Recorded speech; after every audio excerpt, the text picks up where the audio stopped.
I know it's going to be right because I actually thought that Westbrook would win about 50 games. There's just so many good players. Steven Adams, underrated. Paul George, good shooter. Westbrook's a dynamic player. I figured they'd be a good team. It ain't working. They got blown out at home. They're 12-14. Melo shooting percentage, worst of his career. Westbrook, of the 33 players in the NBA, listen to this, of the 33 guys in the NBA shooting at least 15 points, 15 times a game, Westbrook's got the lowest field goal percentage. There are rookies that have a higher percentage. Paul George, his field goal percentage gone down. Point is, when you have more stars, you should be more efficient, like Golden State. They're less efficient. Chris, it's not working. If they don't make a move on Paul George, they're not going to get anything for him. No, I mean, what I would do if I was – first of all, I heard you talking about Westbrook's the problem. I disagree with that. Obviously, he is not your traditional point guard that gets everybody involved. However, he is the guy of their big three who's won more than anybody. Yes. And I think what they would need to do, put Melo on the bench, let him be that second unit guy just like Dwayne Wade is in Cleveland. And the second problem is I don't think Billy Donovan's got the strong enough personality to go and make that move, number one, or just tell these guys, look, this is the way we're playing. We're moving the ball, and you got the perfect opportunity now because obviously this ISO game one-on-one isn't working. But I don't think he'll do that. That being the case, what I would do is if I was them, I'd try to make those changes. But then I'd give it until the first week of January. Okay. If this is still looking bad, then so instead of 12-14, they're 16-22. And you just say, yeah, because this year, I mean, you're not going anywhere anyway. So then I would give it a few more weeks, as I said, and then if it doesn't get better, I'm looking to move Paul George. Okay, now let's talk about that because I think that's a real possibility. Because why? Yeah, why? I mean, he's not staying. Of course. Have you seen now? Look, this is total speculation. I'm not a body language expert. Oh God, he does not look happy. No, you know what I'm saying? He is not at all. So here's my thing. He said he wants to be a Laker. Do you think there's a better landing spot? Yeah, because I think, look, there are only a handful of teams that would trade for him. Because who's giving up anything of value for Paul George when you don't think you can keep him past this season? So it's a team that thinks it can win now, or the Lakers. The team that can win now, Cleveland. And I was told that when George – there was talk about him going there over the summer. Yes. That he has a player option. Yes. He doesn't have to become a free agent. I was told he was willing to give Cleveland 2 years if LeBron would stay, and they could give it not just this year, but next year too. So if you're Cleveland, it makes all the sense in the world to go after Paul George. Whether it's Shumpert, Tristan Thompson. Would you give them, like, for instance, in the deal, would you give them like a pick to get it done? I give them my first round pick. I wouldn't give them Brooklyn's pick because that's my only saving grace if LeBron leaves is I have this Brooklyn pick and maybe I get, the kid from Duke or whoever.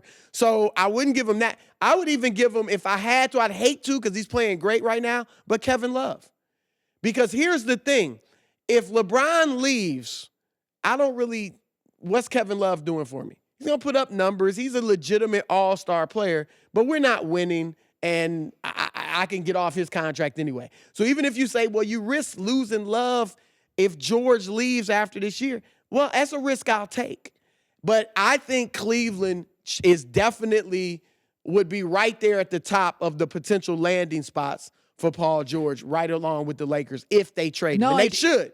They should trade him. Oh, there's no question. Listen, this is one of these things where I'm not a big believer in, not that loyalty doesn't matter. I'm loyal to my wife. I'm loyal to my kids. I'm loyal to my bosses as long as I feel they're loyal to me. I'm not anti-loyalty. But Oklahoma City, listen, we all know the game. Is that Oklahoma City had lost Harden and lost KD. They were not going to lose Russell Westbrook. So they overpay. They sign these players. In the end, I go back to this. It's very possible, I think probable, that Oladipo's better without Westbrook. Enes Kanter's numbers have gone up. Sabonis' numbers have gone up. By the way, don't you think it's ironic that Oladipo and Harden, Oladipo, KD are named players of the week? Is it possible that Westbrook's a great player, but he's not? He's hard to play with. That's a fact. He's like Allen Iverson. Allen Iverson was a great all-time, obviously first ballot Hall of Famer icon. He's an icon. But he was difficult to play with. Chris Webber, Jerry Stackhouse, you throw anybody who could really do something on their own and wasn't just catch and shoot. It's tough because, like Iverson, a lot of Westbrook's assists are, I'm going to the hole, I can't get something, I'm kicking it to you. It's last-second passes that guys aren't in their rhythm. But here's the thing, and I'm kind of with you on this with Westbrook. As much as I like him, he's going to be an icon. Yes. He's going to be, obviously, first ballot Hall of Famer. He probably won't win a championship. No. But he is going to be an iconic basketball figure. Like I've said, it is what it is. He'll never, to me, be a championship player unless it's at the end of his career when he's the third best guy and he comes to terms with, here's what I am. But I always go back to something, a real simple thing I was taught years ago by an NBA GM, is that if a player is under 6'5", he can only be great if he can shoot. John Wall can't shoot. Derrick Rose can't shoot. Westbrook. You can get numbers.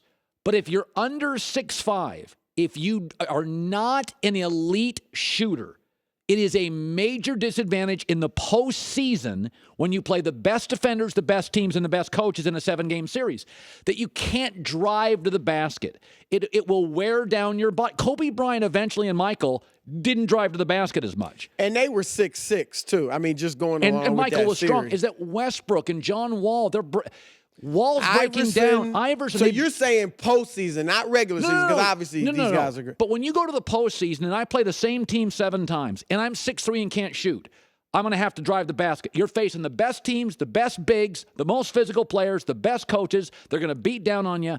And so I always look, whenever like a John Wall, a Derrick Rose, a Westbrook come in, and they're under 6'5", and I know they're not good shooters, my takeaway is limited player. Like I love Ben. Now Ben Simmons is 6'9" and can't shoot, but he can finish at the rim. I think he's going to add weight. He's a really a strong player. He has court vision. So there's this line of demarcation for me in the NBA. 6'5" or less, if you can't shoot, you're going to get your body beat up. You're going to struggle in the postseason eventually. Most of the great guys who are not great shooters under 6'5", they don't have titles. Yeah, Isaiah Thomas was a great. But he could shoot. He wasn't like just a Steph Curry, but yeah, he could shoot. Curry's got shoot titles well enough. Yep. All right. Yep. Chris Broussard. So, by the way, just an update on Lonzo. Every time you come on the show, your NBA guys, he had a very good game last week. Your scouts, are they warming to him? He debuts Madison Square Garden. I think it's tonight. Yeah, I heard. Who was it?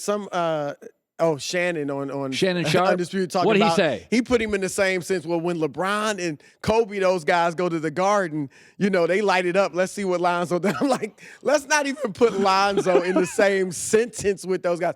The guys I've talked to in the NBA, they're the same way on him. They're like, look, he's going to be fine.